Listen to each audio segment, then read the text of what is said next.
ఈ సాయంకాల వేళ ప్రతి మనిషికి సంబంధించిన ఒక ప్రత్యేకమైన అంశాన్ని, బైబిల్ వేల ఏళ్ల నాటి మాటను ఒకసారి జ్ఞాపకం చేయాలని ఆశతో ఈ అంశంతో మీ ముందుకు రావడం జరిగింది. అది మీరు చదువుతున్న అంశం, భూమి మీద ప్రతి మనిషి కూలివాడ అని. భూమి మీద ఉన్న ప్రతి మనిషి కూలివాడ అంటే, కూలివాడు అనగానే తన జీవనోపాధి కోసం చిన్న పని అయినా సరే కాదనకుండా చేయగలిగిన సమర్థుడు అని చెప్పాలి.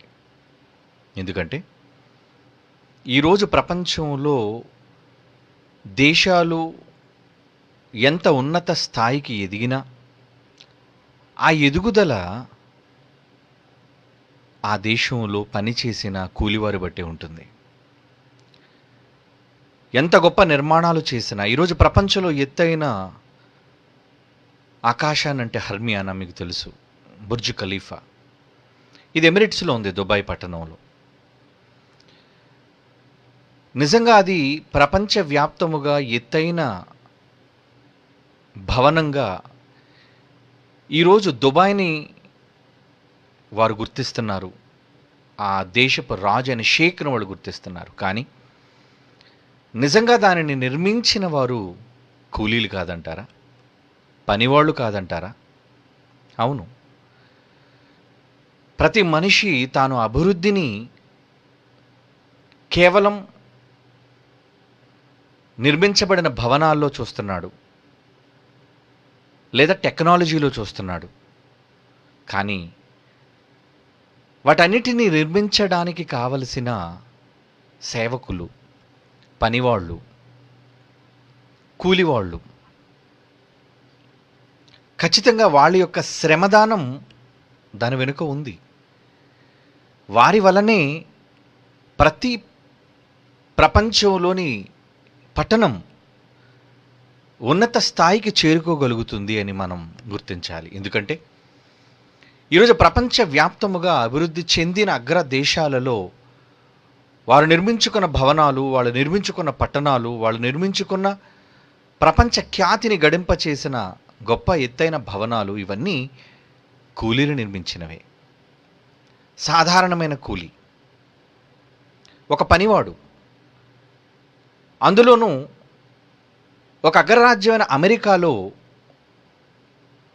సంపన్న దేశాలలో వారి రాజ్యాలను నిర్మించిన వాళ్ళు కూలీలే. వలస కూలీలు అని చెప్పాలి, లేదా వలస పనివారు అని చెప్పాలి. ఈరోజు భారతదేశంలో ఎంతోమంది తమ పొట్ట చేత పట్టుకొని విదేశాలకు తరలి వెళ్ళిపోతున్నారు అన్నది జగమెరిగిన సత్యం.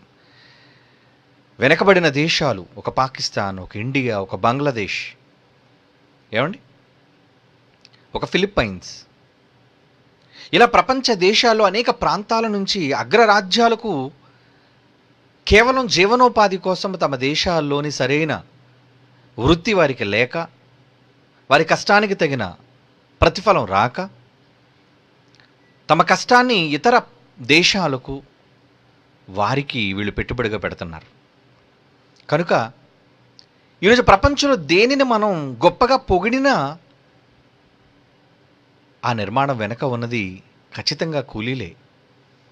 ఈరోజు 7 వండర్స్లో అది గీజాలోని పిరమిడ్ కానివ్వండి, ఇండియాలోని తాజ్ కానివ్వండి, ప్యారిస్లోని మరి ఐఫిల్ టవర్ కానివ్వండి, ఇలా అనేక ప్రపంచ వింతలుగా ఈరోజు మనం చెప్పుకుంటున్నవన్నీ మనుష్యులు నిర్మించినవనరా.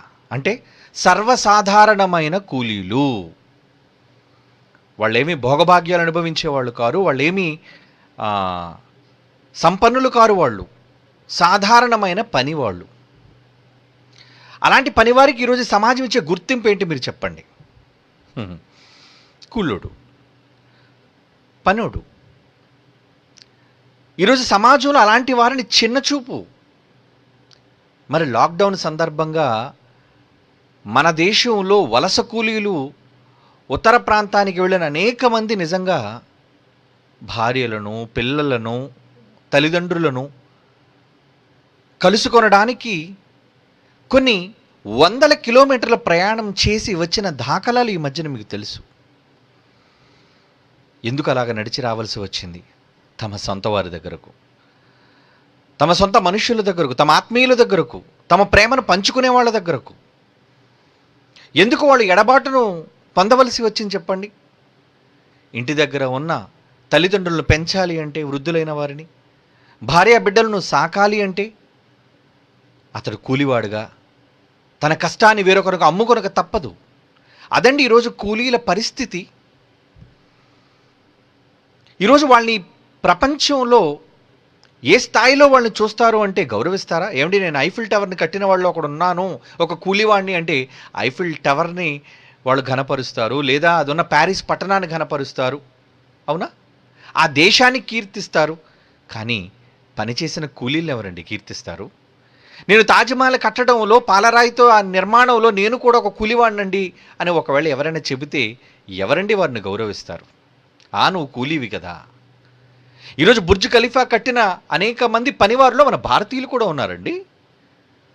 మన భారతదేశం నుంచి వలసపోయిన కార్మికులు ఎందరో ఉన్నారండి. మరి ఆ ఖ్యాతి వాళ్ళకి ఏమైనా వెళ్తుందా? లేదండి. దుబాయ్ షేక్కి వెళ్తుంది ఆ ఖ్యాతి. ఎందుకు? వీళ్ళు పనోళ్ళు, వాళ్ళు కూలివాళ్ళు కనుక. ఈరోజు ఇబ్బంది కలిగేసరికి వాళ్ళని పట్టించుకోలేని దయానీయ పరిస్థితి ఈరోజు ఉందండి దుబాయ్లో. నిజంగా గల్ఫ్ దేశాల్లో కొన్ని ప్రాంతాల నుంచి పిల్లలు ఏడ్చుకుంటూ వాళ్ళు ఆయా రాష్ట్రాలకు సంబంధించిన మరి ముఖ్యమంత్రులకు వాళ్ళు మెసేజ్లు పెడుతున్నారు ఏడ్చుకుంటూ, అయ్యా మా పరిస్థితి ఇక్కడ దుర్భరంగా ఉంది, మమ్మల్ని పట్టించుకునేవారు లేరు, మాకు తిండి పెట్టేవారు లేరు, దయచేసి అభాగ్యులుగా ఉన్న మమ్మల్ని కరుణించండి అని వాళ్ళు పెట్టిన ఆర్తనాదాలు మీకు తెలుసు. అంటే వారి దేశంలో సొఫిస్టికేటెడ్ ఏమండి హైటెక్ హాస్పిటల్స్ ఉన్నా కనీసం వాళ్ళ దరిదాపులకు కూడా వీళ్ళని రానివ్వకుండా ఏమండి క్వారంటైన్లో వాళ్ళకున్న చిన్ని గదుల పేరట అందులో పడేశారండి వాళ్ళని. ఇలా కూలీల పరిస్థితి చూడండి. ఏమండి ఒక ముంబై ప్రాంతంలో ఎంతమంది మరి వలస కూలీలు, ఎందుకంటే ఒక పెద్ద పట్టణం, అది ఒక వ్యాపార కేంద్రం, భారతదేశానికే ఒక వ్యాపార హబ్ అది. అక్కడికి వెళ్ళి ఏదో కొన్ని గంటలు పని చేసుకుంటే ఎంతో కొంత నేను సంపాదించుకుపోతానా? ఇంటి దగ్గర నా కోసం ఎదురు చూచే నా భార్యకు పిల్లలకు అంత అన్నం పెట్టకుండా పోతానా? అంతే కదండి. వాళ్ళ త్యాగాల వెనుక ఉన్న అర్థం ఏంటి చెప్పండి? ఆ కూలి వాళ్ళ వెనుక ఉన్న అర్థం ఏంటి చెప్పండి? అవును, మూటలు మోసో, నిర్మాణాలు చేసో, వాళ్ళ బళ్ళను డ్రైవర్లుగా నడిపో, ఇలా ప్రతి పని, తమ కష్టాన్ని అమ్ముకునే ప్రతి పని వాళ్ళని పనిచేసే వాళ్ళని ఎలా చూస్తుందో ఆ దేశం? కూలివాళ్ళు. మరి మన దేశం ఎలా చూస్తుంది? వలస కూలీలు ఏంటి నడుచుకుంటూ వస్తున్నారు, కనీసం వాళ్ళకు బస్సు పెట్టేవాళ్ళు కూడా లేరండి. విదేశాలకు పోయిన వాళ్ళు మాత్రం విమానాల మీద తీసుకొస్తున్నారండి. వీళ్ళు వలసపోయిన వాళ్ళే. అంటే ఎందుకు నీకు ఈ భేదం? నిజంగా భారతదేశంలో సంభవించిన ఈ మధ్య సంఘటనలు మనం చూస్తే కూలి వాళ్ళ పట్ల ఎంత దౌర్భాగ్యమైన చూపు. ఈరోజు సంపన్నులు, పనులు చేయించుకున్న వాళ్ళు, ఈరోజు గొప్పగా నిర్మాణాలు చేయించుకున్న వాళ్ళందరూ కూడా బడా ఇంజనీర్లు కావచ్చు, నిర్మాణకులు కావచ్చు. మరి వాళ్ళ పని వాళ్ళని ఏం గుర్తిస్తున్నారు వాళ్ళు? అంటే పని వాళ్ళ పరిస్థితి ఎంత దయానీయంగా ఉందో ఇవన్నీ ఉదాహరణలుగా చెబుతున్నానండి, మచ్చుక్కు చెబుతున్నాను మీకు. అంటే పనివాడు అనగానే పనివాడుకున్న పరిస్థితి ఏంటి, వానుకున్న గుర్తింపు ఏంటి చెప్పండి? సమాజంలో ఏ గుర్తింపు లేదండి. ఏమండి, నేను మీ వీధిలో కార్పొరేటర్ నండి అంటే వస్తే వాడికి నమస్కారం పెడతారు, ఇంట్లోకి తీసుకొచ్చి వాడు కుర్చీ వేస్తారు. ఏమిటి, నేను ఇంటి ముందు ఉన్న కాలువను పరిశుభ్రపరిచే పారిశుద్ధ కార్మికుడినండి అని మీకు దండం పెడితే అరే అవతల నిలబడి అంటారు. అధికారంలో ఉన్నవాడైతే గొప్పవాడు, నీ ఇంటి ముందు చెత్తను శుభ్రం చేసే వీడంటే అంత చిన్న చూపా? అంటే కూలివాడి పట్ల ఎలాంటి నీచమైన సంస్కృతి మన దేశమే కదండి, ప్రపంచ దేశాలు ఏ హైటెక్ నగరాలుగా వెలసిల్లుతున్న ఈరోజు అగ్రరాజ్యాలు మాత్రం కూలి వాళ్ళు ఎలా చూస్తాం చెప్పండి?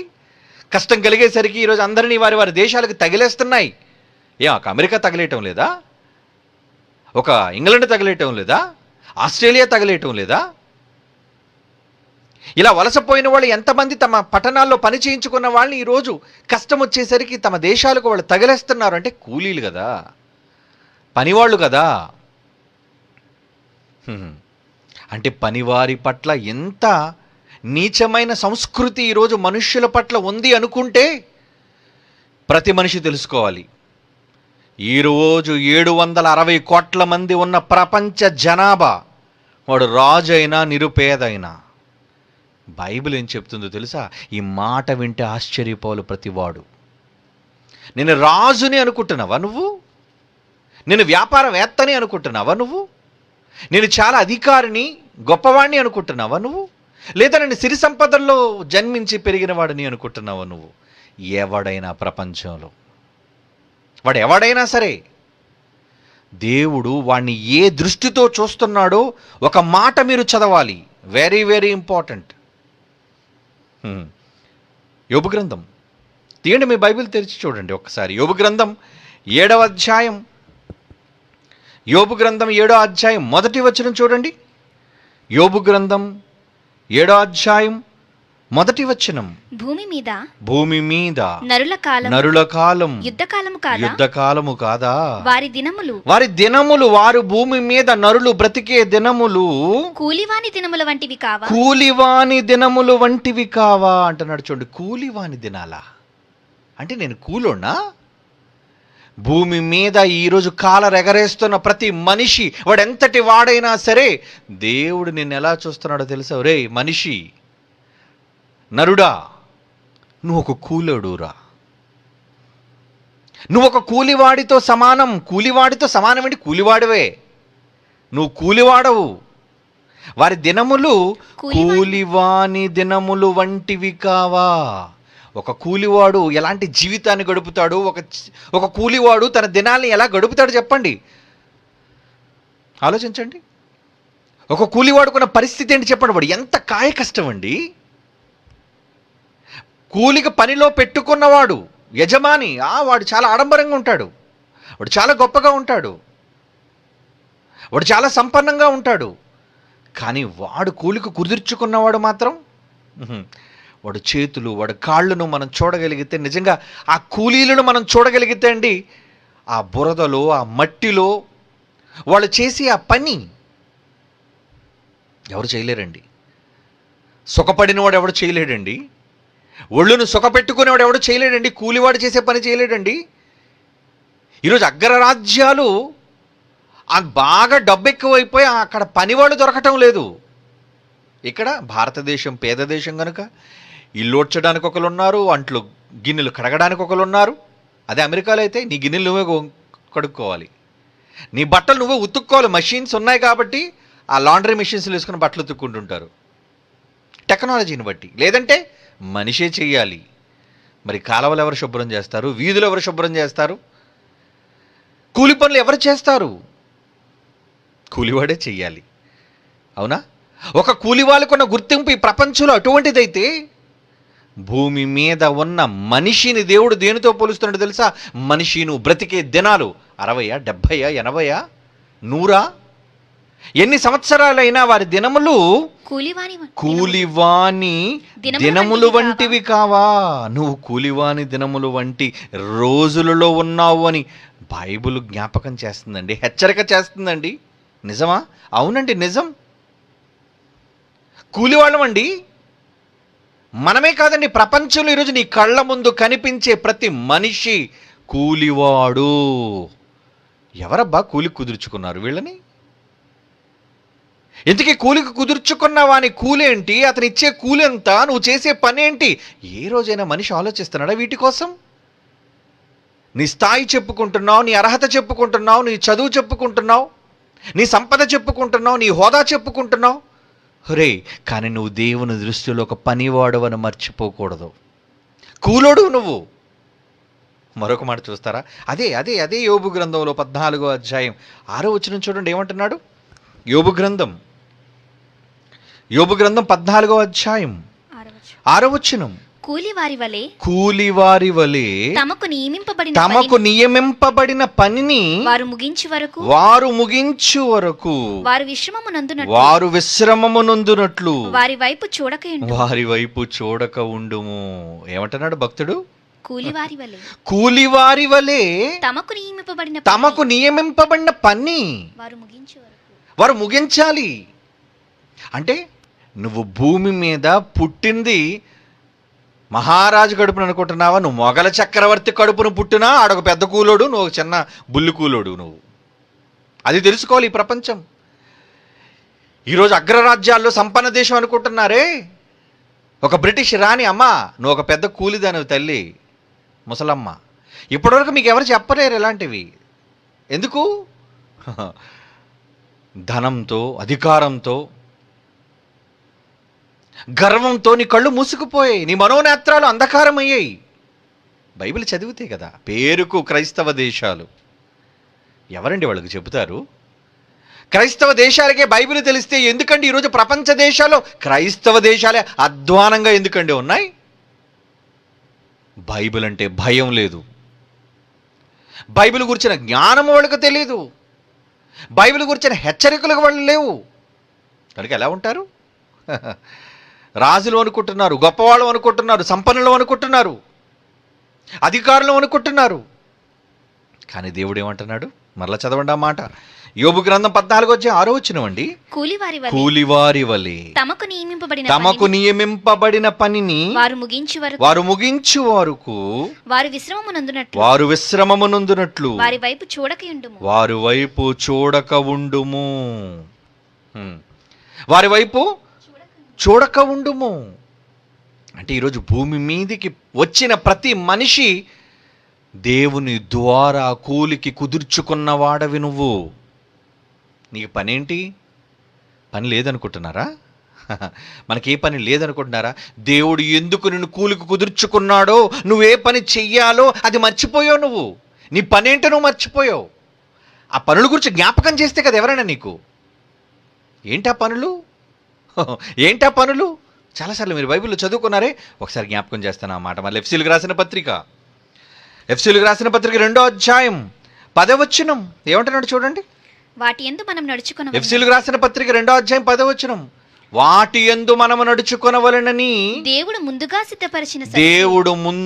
సిద్ధపరిచిన సత్క్రియలు చేయుటకై వాక్య సంబంధమైన పనులు, బైబిల్లో రాయబడిన విధులు, దేవుడు నీకు చేయమని చెప్పిన పనులు, వాటిని చేయుటకై మనము క్రీస్తు యేసునందు సృష్టింపబడిన వారమై ఆయన చేసిన పని అయి ఉన్నాము అంటున్నాడు చూడండి. అంటే పుట్టిన ప్రతి మనిషి పని కోసం పుడుతున్నాడు అని తెలుసుకోవాలి. నువ్వు రాజకుటుంబంలో పుట్టాను కాబట్టి రాజరికం వెలగబెట్టడానికి అనుకుంటున్నావేమో. నువ్వు సంపన్నుడిగా పుట్టావు కాబట్టి సిరి సంపదల్లో తొలతోగడానికి అనుకుంటున్నావేమో. అధికారంలో ఉన్నాడు కాబట్టి అధికారం చలాయించడానికి అనుకుంటున్నావేమో. తప్పు చేస్తున్నావు నువ్వు.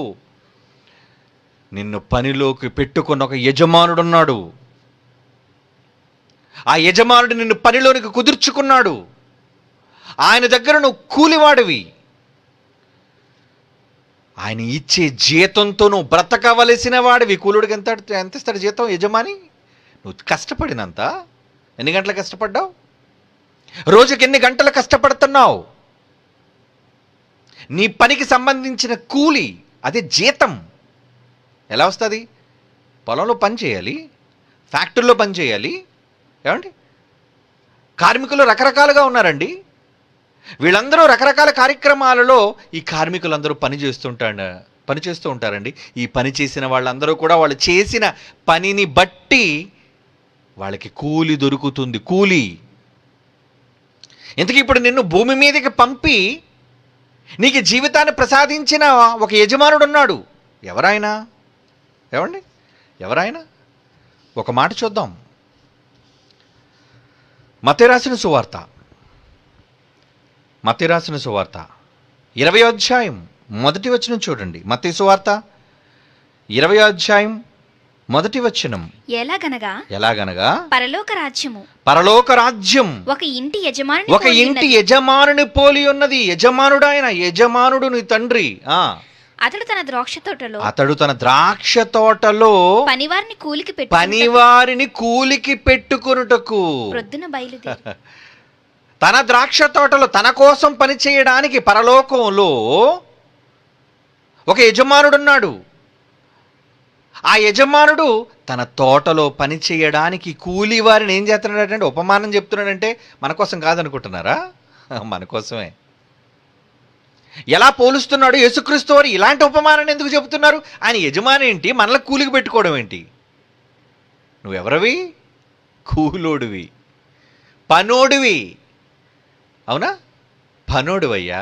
ఎలా ఉన్నావు నువ్వు? పనోడిలా ఉన్నావా? అబ్బో, నువ్వెక్కడ పనోడిలో ఉన్నావు? ఆస్తులు అంటున్నావు, కోట్ల రూపాయలు అంటున్నావు, అధికారాలు అంటున్నావు, దేవుని పనిని విస్మరిస్తున్నావు, నీ సొంత పనులు అంటున్నావు, విదేశాలకు పోవాలంటున్నావు, డబ్బు కూర్చుకోవాలి అంటున్నావు. అసలు ఆయన చెప్పిన పని ఏంటి? నువ్వు చేస్తున్న పని ఏంటి?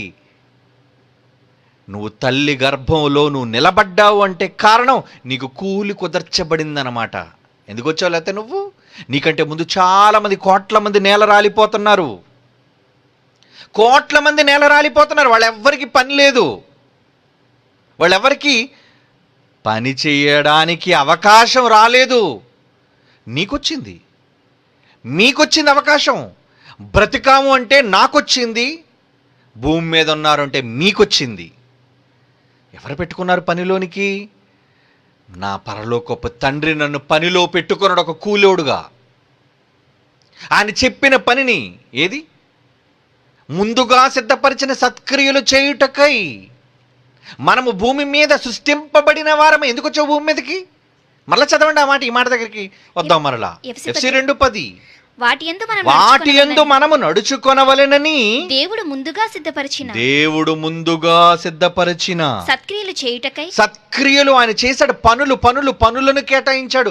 ఆ పనులను చేయుటకై మనము క్రీస్తు యేసునందు సృష్టింపబడిన మనం పౌలు కూడా అన్నాడు, నేను కూడా అందులో ఉన్నాను, మీరు కూడా అందులో ఉన్నారు, మనందరం అందులో ఉన్నాం. మనము క్రీస్తు యేసునందు సృష్టింపబడిన వారమై ఆయన చేసిన పని అయి ఉన్నాము.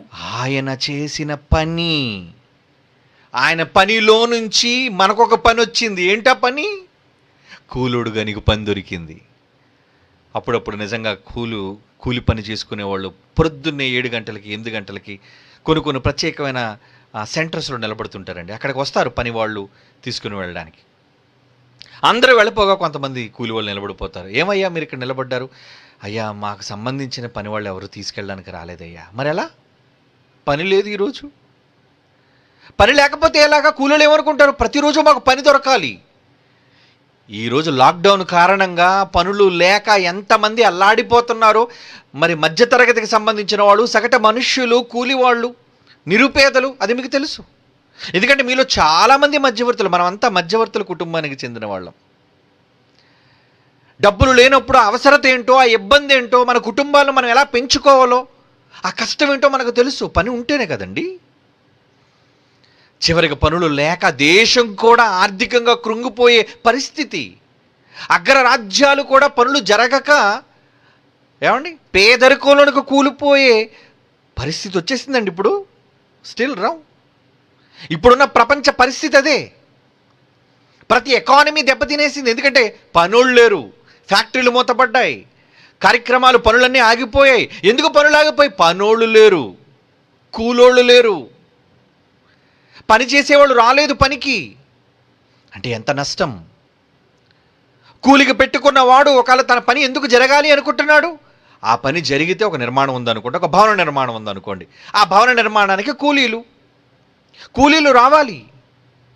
ఈరోజు మోదవలసలో నిర్మాణాన్ని చేస్తున్నామండి. రేపు జనవరి నెల కల్లా మన పిల్లలు 1000 మంది వచ్చేసరికి అక్కడ ఒక షెల్టర్ కావాలి. ఎందుకంటే ఈ సంవత్సరం జరిగిన సెమినార్లో చోటు లేక బాత్రూంలకు వెళ్ళే చోటు అక్కడ కూడా పడుకున్నారండి పిల్లలు. ఎందుకంటే అంత కిక్కిరిసిపోయారు. మరి ఇప్పుడు ఎలా? పక్కన స్థలం కొందాం అంటే అక్కడ ఇంటర్నేషనల్ ఎయిర్పోర్ట్ రావడం వల్ల ప్రతి సామాన్యుడు కూడా ఏమండి ₹1,00,000 కొన్న ఎకరాన్ని 2 కోట్లు చెబుతున్నాడు ఒక్కొక్కడు. ఎక్కడ కొంటాం? అంత డబ్బు ఎక్కడిది మన దగ్గర? కనుక ఏం చేయాలి? ఇప్పుడు ఉన్న ఖాళీ స్థలాన్ని షెడ్ రూపంలో మనం నిర్మించాలి. కనుక అక్కడే కూర్చుంటారు, అవసరమైతే అక్కడే ఆ షెడ్డులను తలదాచుకుంటారు. అదే షెడ్ నిర్మాణం జరుగుతుంది. ప్రతిరోజు కూలీలు వస్తున్నారు. అంటే అనుకున్న పని సాగించి అక్కడ ముగించాలి. డిసెంబర్ నా మాసం కల్లా టోటల్గా అది కంప్లీట్ అయిపోయి రెడీగా సిద్ధంగా ఉండాలి అందరికీ. ఒక పని నిమిత్తమై మరి జరగకపోతే ఇప్పుడు ఇన్ని ₹1,00,000 ఖర్చు పెట్టి నష్టమే కదండి అది పూర్తి కాకపోతే. కనుక ఒక పనిని అనుకున్నప్పుడు ఆ పని పూర్తి కాకపోతే యజమానుడు నష్టపోతాడు. ఇంతకీ మన యజమానుడు ఎవరు? పరలోకమందున్న తండ్రి. ఆయన యజమానుడండి. కూలిక పెట్టుకున్నాడండి నిన్ను నన్ను, ప్రపంచంలో మనుషులండి అందరినీ. ప్రతి పుట్టుక వెనుక ఒక కారణం ఉంది. ప్రతి మనిషి దేవుని కొరకు బ్రతకాలన్న ఆలోచన వెనక ఉంది దేవునిది. కానీ వాడికి తెలుసా? ఎంతమందికి తెలుసండి? ఈరోజు 760 కోట్ల మందిలో ఉన్న ప్రపంచ మనుష్యులలో ఎంతమందికి తెలుసు చెప్పండి వాళ్ళు పని నిమిత్తమై భూమి మీదకి వచ్చారని? పుట్టాం కాబట్టి తిన్నాం కాబట్టి తిరిగాం కాబట్టి సుఖించాలి, త్రాగాలి. వాళ్ళు ఏం చేయాలో తెలియటం లేదండి. ఈరోజు సంపన్న దేశాల్లో ప్రజలు ఎలా ఉన్నారంటే ఏం చేయాలి? తొందరగా లాక్డౌన్ ఎత్తేయండి, మేము పబ్బులకి వెళ్ళాలి, క్లబ్బులకి వెళ్ళాలి, బీచ్లకి వెళ్ళాలి, తిరగాలి. ప్రపంచం ఎలా మారిపోయిందో చూడండి. కారణం వాళ్ళు ఎందుకు పుట్టారో వాళ్ళకి తెలియదు. కానీ వాళ్ళని కూలికి కుదుర్చుకున్నాడు దేవుడు. యెషయా గ్రంథంలో ఒక మాట చూడండి. 5వ అధ్యాయం యెషయా గ్రంథం 5వ అధ్యాయం 12వ వచనం. యెషయా గ్రంథం 5వ అధ్యాయం 12వ వచనం అండి. వారు సితారా, స్వరమండల, తంబురు సన్నాయిలను వాయించుచు ద్రాక్షరసము త్రాగుచు మత్తెక్కడానికి ద్రాక్షారసాన్ని పానం చేస్తూ విందు చేసుకుంటారు గాని యెహోవా పని యోచింపరు. ఎక్కడుందండి వాళ్ళకి బాధ్యత చెప్పండి? ఈరోజు భూమి మీద నువ్వు పుట్టావంటే భార్యను పోషించడానికి అనుకుంటున్నావా? లోకాన్ని ఏలడానికి అనుకుంటున్నావా? గొప్ప గొప్ప విషయాలను సాధించడానికి అనుకుంటున్నావా? పేరు ప్రఖ్యాతులు పొందడానికి అనుకుంటున్నావా? ఎందుకు అనుకుంటున్నావయ్యా? అసలు నువ్వు పుట్టిందే అని పని కోసం. అది మర్చిపోయావు. అది మర్చిపోయి ఎందులో పడ్డాడేటంటే మనిషి. మరలా చదవండి ఆ మాట. యెషయా గ్రంథం 5వ అధ్యాయం 12వ వచనం. వారు సితార పట్టుకున్నారట, స్వరమండలాలు పట్టుకున్నారంట, తంబుర సన్నాయిలను వాయిద్యాలను వాయిస్తున్నారంట, ద్రాక్షరసము త్రాగుచు మత్తెక్కడ. ఈరోజు పబ్ కల్చర్ అంటే ఏంటి చెప్పండి? మనకేమండి ఒక 15-20 ఏళ్ళ క్రితం పబ్ కల్చర్ అంటే ఇండియాలో తెలియదండి. ముందు ఈ కంప్ అంతా కూడా ఇదిగోండి ఈ ముంబై, ఢిల్లీ ముఖ్య పట్టణాలు ఉంటాయి, మెట్రోపాలిటన్ సిటీస్, అక్కడ అంటుకుంటుందండి. వాళ్ళకి ఎక్కడి నుంచి? విదేశీ దిగుమతి. వాళ్ళు కొన్ని సంవత్సరాల నుంచి గెంతుతున్నారు వాళ్ళు. ఏంటుంటుంది అక్కడ? క్లబ్బుల్లో పబ్బుల్లో ఏముంటుంది? డీజే, పాటలు, హోరెత్తించే శబ్దాలు, అక్కడ మందు, చిందు, ఇంకా అన్ని రకాల అసాంఘిక కార్యక్రమాలు. ఈరోజు లేదా మన దేశంలో? ఎందుకు వచ్చేసింది? మనం కూడా హై కల్చర్డ్ పీపుల్. ఎక్కడికి వెళ్ళాడండి మీ అబ్బాయి? పబ్కి వెళ్ళాడండి. ఈరోజు చూడండి సంపన్నుల కుటుంబాల్లో వాళ్ళ పిల్లలు ఎక్కడికి వెళ్తున్నారు? సాయంత్రం అయ్యేసరికి క్లబ్బులకి, పబ్బులకి పోవాలి, అక్కడ నృత్యాలు చేయాలి, అక్కడ మందు తాగాలి. కానీ వాళ్ళు ఏం మర్చిపోయారట? వాళ్ళు ఎవరికైనా అక్కడికి వెళ్ళి ఒక్కసారి అక్కడ పబ్బుతోని అక్కడ డీజే వాడి దగ్గరికి వెళ్ళి ఒకసారి అన్ని స్టాప్ చేసి, ఎవర్రా మీరంతా దేవుడి కోసం పుట్టారని ఒక మాట అంటే మిమ్మల్ని ఉంచుతారా? బ్యాండ్ బజాయించి పంపించేస్తారు మిమ్మల్ని. ట్రై చేయండి ఈసారి. ఇక్కడే కాదండి, ప్రపంచంలో ఎక్కడ పబ్ కల్చర్లోకైనా క్లబ్బుల్లోకైనా మీరు వెళ్ళి ఈ మాట చెప్పండి, వాళ్ళు వింటారేమో? వినరు. వాళ్ళు వినరండి. చావనైనా చస్తారేమో కానీ.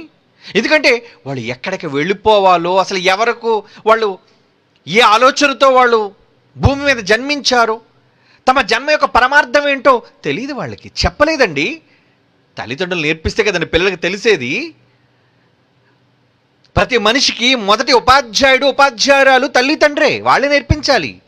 మరి వాళ్ళే డబ్బు సంపాదన కోసం పోతూ పిల్లల్నేమో బజార్లో విడిచిపెడుతూ తమ సంతోషాల కోసం, సుఖాల కోసం, వాళ్ళకి నచ్చిందల్లా డబ్బును విపరీతంగా వాళ్ళకి చల్లుతుంటే ఏమండి, తమ పిల్లల సుఖం కోసం తల్లిదండ్రులకు అర్థం కానప్పుడు పిల్లలకి ఏం అర్థం అవుతుంది చెప్పండి? తమ పుట్టుక పరమార్థం ఎలాగ అర్థం అవుతుంది చెప్పండి? కనుక టోటల్గా క్రిస్టియన్ కంట్రీస్ అన్నీ గతి తప్పిపోయాయి. అసలు వాళ్ళు నేర్పించాలి సమాజానికి. క్రైస్తవ దేశాలుగా చెప్పుకుంటున్న వాళ్ళు ప్రపంచానికి ఆదర్శంగా, మాదిరిగా నిలబడి క్రైస్తవ దేశాలున్నందుకు ఆ భక్తిని నేర్పించాలి, ఉపదేశాన్ని నేర్పించాలి. కానీ ఏంటి అలా తయారైపోయి? భయం చెప్పేవాడు లేడు, జ్ఞానోపదేశం చేసేవాడు లేడు, దేవుని మాటలు చెప్పి భయపెట్టేవాడు లేడు. అక్కడ వినరు. అది ఒక్కరోజుగా జరిగినది కాదండి, కొన్ని వందల సంవత్సరాలుగా ఈ దౌర్భాగ్యమైన సంస్కృతి వారిలో పాతుకుపోయింది, వేళ్ళు తన్నేసింది. ఇంక దాన్ని మార్చడం చాలా కష్టం, చాలా కష్టం అండి. మరి ఎక్కడి నుంచి విదేశాలకు వెళ్తున్న బోధలు ఏం చేస్తున్నారు? ఏం చెబుతున్నారు వాళ్ళకి? ఎవడైనా నిజంగా విదేశాల్లో నన్ను ఒకవాడు బోధకుడిగా పిలిస్తే వాడికి బోధించే మొదటి బ్యాండ్ బాజా ఇదే. ఏంట్రా బైబిల్ తెలుసు మీకు? వాళ్ళ డాలర్ల కోసం, వాళ్ళ డబ్బుల కోసం అమ్ముడిపోయే మనుషులు కాదు మనం.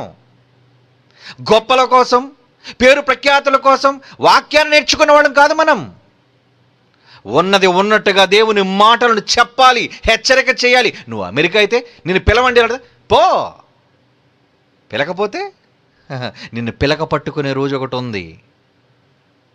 దేవుని పిల్లలారా, సమాజం ఎలా తయారైపోయింది చూడండి. వాళ్ళు ఎవరనుకుంటున్నారు? డబ్బున్న వాళ్ళు అనుకుంటున్నారు, గర్వాంధులు అనుకుంటున్నారు, మాకు ఎదురు లేదనుకుంటున్నారు. ఒరే, దేవుడు దృష్టిలో నువ్వు ఒక కూలోడివి, ఒక పనోడివి. ఆయన పని మర్చిపోయి ఏంటిరా నీ ఇక్కడ విపరీతకర పరిస్థితులు, పనికి పంపించాడన్న సంగతి మర్చిపోయావు కదా. నీ వేషమేంటి, నీ భాష ఏంటి, నీ నృత్యాలేంటి, నీ గోలేంటి? పనోడు, నువ్వు పనోడివి. పనోడులా ఉండరా? అంటే కూలికి ఎవడైనా పని పెట్టుకున్న తర్వాత అది ఎలా ఉండాలి? తలకి గొడ్డ కట్టి, పలుగు పారా పట్టుకొని వెళ్ళి పని చెయ్యాలి. అది పొలం అయితే. ఒకవేళ భవన నిర్మాణం అయితే అక్కడ సిమెంట్ దగ్గర, ఇసుక దగ్గర, పిక్క దగ్గర నువ్వు పని చెయ్యాలి. అంతేగాని ఒక చల్లటి ప్రదేశంలో కుర్చీని ఏర్పాటు చేసుకొని అక్కడ కూర్చొని చల్లటి శీతల పానీయాలు తీసుకుంటున్నావు అనుకో, అలాంటి పని ఏమైనా పెట్టుకుంటాడా చెప్పండి? ఒకవేళ పని ముగించిన తర్వాత సాయంత్రం వెళ్ళి నా కూలి ఇవ్వండి అని అడిగితే ఎవడెత్తాడు అలాంటి వాడు కూలి?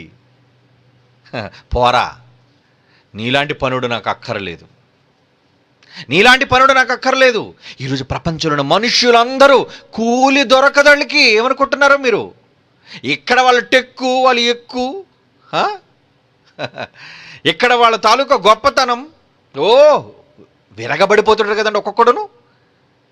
ఒక్కొక్కడు తాలూకా పరిస్థితులు చూస్తుంటే ఒకడికి అధికారం ఉందనే గర్వం, ఒకడి దగ్గర ధనం ఉందనే గర్వం, ఒకడి దగ్గర వెనకాతల వాడు ఒక పెద్ద వంశానికి చెందినవాడని గర్వం. ఇలా ప్రతి వాడికి గర్వం, గర్వాంధులుగా మారిపోయారు. వాళ్ళకి తెలుసా?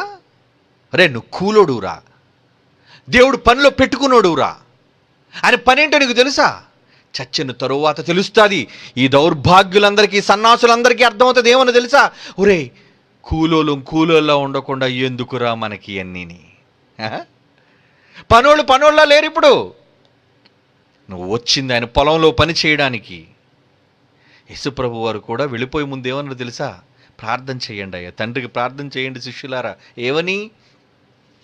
విస్తారంగా పనుంది, పని చూస్తే విపరీతంగా ఉంది, కూలోళ్ళు లేరు, పనోళ్ళు లేరు, కనుక ఏం కావాలని అడగమన్నాడు యేసుక్రీస్తు వారు 2000 సంవత్సరాల క్రితం. చూడండి ఆ మాట, లూకా రాసిన సువార్త 10వ అధ్యాయం 2వ వచనం. లూకా సువార్త 10వ అధ్యాయం 2వ వచనం అండి. కోత విస్తారముగా ఉన్నది. కోత చూస్తే విస్తారంగా ఉంది. ఎంత పని బకాయి పడిపోయింది. కానీ పనివారు ఇంత నిర్మాణాన్ని, ఎంతో సంకల్పాన్ని దృష్టిలో పెట్టుకొని పనివాళ్ళుగా నీ తల్లి గర్భంలో నిన్ను, నీ తల్లిని, నీ తండ్రిని, నీ తాత ముత్తాతలను, నీ వంశావళిలో ఉన్న వాళ్ళందరినీ చేసి భూమి మీదకి నిన్ను పంపితే ఏం చేస్తున్నావురా నువ్వు? కోత విస్తారముగా ఉంది, పనివారు కొద్దిగా ఉన్నారు. పనివారు లేరు. పనులు అందరూ కూడా పూజలు ఎత్తున్నారు. ఇక్కడ పొలంలోకి వెళ్ళి పని చేయవలసినోడు ఏం చేస్తున్నాడు? సంపాదనలో పడ్డాడు, నిర్మాణంలో పడ్డాడు, అధికారంలో పడ్డాడు. వాళ్ళందరూ కూలీలన్న సంగతి వాళ్ళకి అర్థం కాదు. ఎప్పుడు తెలుస్తుందో తెలుసా? కళ్ళు మూసిన మరుక్షణం, ఈ లోకాన్ని విడిచిన మరుక్షణం వాళ్ళకి అర్థమవుతుంది, నేను కూలోడ్నా, నన్ను కూలోడుగా పుట్టించాడా దేవుడు భూమి మీద, నేనేంటి అక్కడికి వెళ్ళి అలా బతికాను? నీ పని మర్చిపోయావురా, నీ పని జ్ఞాపకం చేసినోడు లేడురా నీకు. నేను రాయించాను కదరా నా మాటలు చెబుతుంటే మతం అంటున్నావు కదరా, పొగరెక్కావు కదరా, వినలేదు కదరా, తృణీకరించావు కదరా. మనిషి ఒకవేళ దేవుణ్ణి ప్రశ్నిస్తే దేవుడి దగ్గర కూలి దొరుకుతుంది అనుకుంటున్నారు అలాంటి వాళ్ళకి. కాబట్టి కోత యజమానుని తన కోతకు పనివారిని పంప వేడుకొనుడి. పనివాళ్ళు కావాలండి, పనివాళ్ళు కావాలి. ఎక్కడున్నారు పనివాళ్ళు? ఈ సమాజాన్ని బాగు చేసే పనివాళ్ళు ఎవరున్నారు చెప్పండి? ఈ సమాజంలో దేవుని వైపు ఈ సమాజాన్ని తిప్పే పనివాళ్ళు ఎంతమంది ఉన్నారు చెప్పండి? ఈ ప్రభుత్వాలా? వాళ్ళు ప్రజలకు పనివాళ్ళు అని చెప్పుకుని వాళ్ళే మొత్తం స్వాహ. వాళ్ళేం పనులండి? ప్రజలకు వాళ్ళేమండి సేవకులు? వాళ్ళ పనుళ్ళు. వాళ్ళు పనుల్లో బ్రతుకుతున్నారా? లేదండి. ప్రజాధనం దోపిడీ, ప్రజలకు రావలసిన రాయితీలు అన్నిటినీ తమ ఖాతాలో వేసుకుంటున్న వాళ్ళు. మరి వీళ్ళంతా ఎవరు? వీళ్ళంతా దేవుని కొరకు పని చేయవలసిన వాళ్ళు. అందుకే ఇప్పుడు రండి మత్తయి 20లో ఏమంటున్నాడు? 20వ అధ్యాయం 1వ వచనం, పరలోక రాజ్యం ఒక ఇంటి యజమానిని పోలి ఉన్నది. అతడు తన ద్రాక్ష తోటలో పనివారిని కూలికి పెట్టుకొనుటకు ప్రొద్దున్న బయలుదేరి పని చేయండి నా పొలంలోనికి. అంటే పరలోకమందున్న తండ్రి, జన్మనిచ్చిన తండ్రికి యజమాని సంగతి నువ్వు మర్చిపోయావు. నువ్వు కూలోడివి. అవునా? నువ్వు కూలోడివి. మరి ఎలా చేస్తున్నావు నువ్వు? నీ పని ఏమైనా జ్ఞాపకం చేసుకుని నువ్వు నీ పనులు ఏం దేవనా శ్రద్ధ, ఆసక్తి నీకేమైనా ఉందా? నాకా పనులా? నాకేం పనులు? దైవ సంబంధమైన కార్యక్రమాలను విడిచిపెట్టేసింది ఈ సమాజం. అందుకే అలా తగలబడిపోతుందండి, అందుకే అలా విరగబడిపోతుందండి. దేవుడి కోసం చేయవలసిన, బ్రతకవలసిన సమాజం దేవుని పని విస్మరించేసింది. ఎవరి పని చెప్పండి? ప్రొద్దున లేచినప్పటి నుంచి ఎవరి పని మీదండి వీళ్ళందరి ఉత్సాహం? నీ పనే, నీ కుటుంబం పనే. ఏంటి ఈ పని కోసం నువ్వు వచ్చావు? ఈ పని కోసం దేవుడు నిన్ను పనిలో పెట్టుకున్నాడు. ఎవరు చెప్పారయ్యా? ఎందుకు ఈ తప్పుడు మార్గంలో నువ్వు ఉన్నావు? మేల్కొలుపు. ఈ సమాజాన్ని మేలుకొలుపుతున్నావు. అందుకే దేవుడు నిన్ను పనిలో పెట్టుకుంటే ఈ భూమి అనే ఈ పని స్థలం, ఈ భూమి అనేది నువ్వు పని చేసే స్థలం. ఎంతకాలం ఉంటావు? వెళ్ళిపోవాలి పని పూర్తి చేసుకొని. పొలానికి వెళ్ళావు, ఉండిపోతావు పొలంలో. పని ముగించుకొని ఇంటికి వస్తావే, పని ముగించుకొని మరలా నీ వాళ్ళ దగ్గరికి వెళ్ళిపోతావే. మరి భూమి మీద నీ పని నువ్వు ముగించుకుంటున్నావా? అసలు దేవుడు పని ఏంటో తెలిస్తే కదా వీళ్ళు ముగించుకోవడానికి. అందరూ విడిచిపెట్టేశారండి. అందుకే ఒక మాట అన్నాడు ఫిలిప్పీ పత్రిక 2:21లో. ఏమంటున్నాడు? అపోస్తలుడైన పౌలు ఫిలిప్పీలకు రాస్తున్న పత్రిక 2వ అధ్యాయం 21 అండి. ఏమంటున్నాడు? అందరూ తమ సొంత కార్యములనే చూచుకొనుచున్నారు గాని యేసుక్రీస్తు కార్యములను చూడరు. ఏం చేస్తున్నారు వీళ్ళంతా? సొంత పనులు. అంటే సొంత పని అంటే దేవుడి పని పక్కన పెట్టేశావా? పెట్టేశారు. దేవుడి పనిని పక్కన పెట్టి సొంత పనుల యొక్క బిజీ వ్యాపకంలో ఉండిపోయారు వీళ్ళంతా. మరి వీళ్ళకి ఎలా వస్తుంది జీతం? చెప్పండి, ఎలా వస్తుంది వీళ్ళకి జీతం? కూలి రావాలి అంటే యజమానుడు కూలి ఇవ్వడానికి పంపుతున్నాడు. నీకు కూలి రావాలి. చచ్చిన తరువాత నువ్వు పరలోకానికి వెళ్ళాలి అంటే నీకు కూలి ఇవ్వాలి. దేని బట్టి ఇస్తాడు కూలి? నీకు దేని బట్టి ఇస్తాడు కూలి? ఒక మాట అన్నాడండి యజమానుడు, ఒక మాట అన్నాడండి మనతో. ఏమన్నాడు తెలుసా? మనల్ని పనిలో పెట్టుకున్న వాడు ఆయన ఏమన్నాడు తెలుసా? ప్రకటన గ్రంథం 22వ అధ్యాయం 12వ వచనం. ప్రకటన గ్రంథం 22వ అధ్యాయం 12వ వచనం. ఇదిగో త్వరగా వచ్చుచున్నాను, నేను త్వరగా వచ్చుచున్నాను. వాని క్రియల చొప్పున ప్రతి వానికి ఇచ్చుటకు నేను సిద్ధపరిచిన జీతం. జీతం అంటే నువ్వు కూలోడివే. అది బ్యాంకు ఉద్యోగి అయినా అతను కూడా ఒక సర్వెంటే, కాకపోతే టై కట్టుకొని అతను బ్యాంకులో కూర్చుంటాడు. ఏమండి, ఎవరైనా బ్రతుకు తెరువు కోసం చేసే పనే కదండి, కాదా? సీఎం గారి పక్కన సూట్ వేసుకొని కోట్ వేసుకొని ఉంటాడు, వాడు కూలోడే, వాడు కూడా పనోడే. జీతం కోసం పనిచేస్తున్నాడు కాదా వాళ్ళంతా? అవును. ఏమంటే నల్లకాళ్ళ జుట్టు పెట్టుకొని అటు ఇటు చూస్తుంటారే, వాళ్ళు పనోళ్ళే. కలెక్టర్ అతను కూడా పనోడే, ఎస్పీ అతను కూడా పనోడే. పబ్లిక్ సర్వెంట్స్ అంటారే, పాపం వాళ్ళు ప్రజాసేవకులు, ప్రజల కోసమే సేవ చేయడమే జీవిత ధ్యేయం అనుకుంటున్నారు వాళ్ళు. కానీ ఎవరి కొరకు సేవ చెయ్యాలో, దేనికోసం సేవ చెయ్యాలో, దేనికోసం వాళ్ళు సర్వెంట్స్ అంటే పనివాళ్ళు. సర్వెంట్ అంటే ఇది వినడానికి మనం పబ్లిక్ సర్వెంట్ అని ఉంది, వినడానికి చక్కగా ఉంది, కానీ ప్రజల కోసం పనిచేసే పనోడు. సర్వెంట్ అంటే పనోడు అని అర్థం. మరి ఈరోజు వీళ్ళంతా ఎవరి పనిలో ఉన్నారు? వీళ్ళు ఎవరి పనిలో నిమగ్నం అయిపోయి వీళ్ళంతా దేవుని పనిలో ఉన్నారా? ఏమండి, నిజంగా దేవుని పని నువ్వు చేస్తున్నావా? నువ్వు నిజంగా దేవుని పనిలో పాలివాడవైతేనే నీకు జీతం, ఆయన జీతం ఇస్తానంటున్నాడు. వాని వాని క్రియల చొప్పున ప్రతివానికి ఇచ్చుటకు నేను సిద్ధపరిచిన జీతము నా యొద్ద ఉన్నది. కొరింథీయులకు రాసిన మొదటి పత్రిక నా యొద్ద ఉంది. మొదటి కొరింథీ పత్రిక 3వ అధ్యాయం 8వ వచనంలో ఏమంటున్నాడు చూడండి పౌలు. కొరింథీయులకు రాసిన మొదటి పత్రిక 3వ అధ్యాయం 8వ వచనం అండి. ప్రతివాడు తాను చేసిన కష్టం, నువ్వు చేసిన పనిని బట్టి జీతము పుచ్చుకొను. నీకు కూలి దొరుకుతుంది. కూలి, జీతం అంటే గవర్నమెంట్ నుంచి నీకు వస్తుందే, నువ్వు పబ్లిక్ సర్వెంట్ అయినందుకు జీతం నీ అకౌంట్లో పడుతుందే. మరి భూమి మీద పని చేసినందుకు ఈ కూలి పనికి దేవుడిచ్చే కూలి ఒకటి ఉంది. అదే అంటున్నాడు 22వ అధ్యాయం ప్రకటన గ్రంథంలో. ఏమని? వాని వాని క్రియల చొప్పున ప్రతి వానికి ఇచ్చుటకు జీతము నా యొద్ద ఉన్నది, సిద్ధపరిచాను నేను. అంటే ఎవరికి దొరుకుతుంది అది?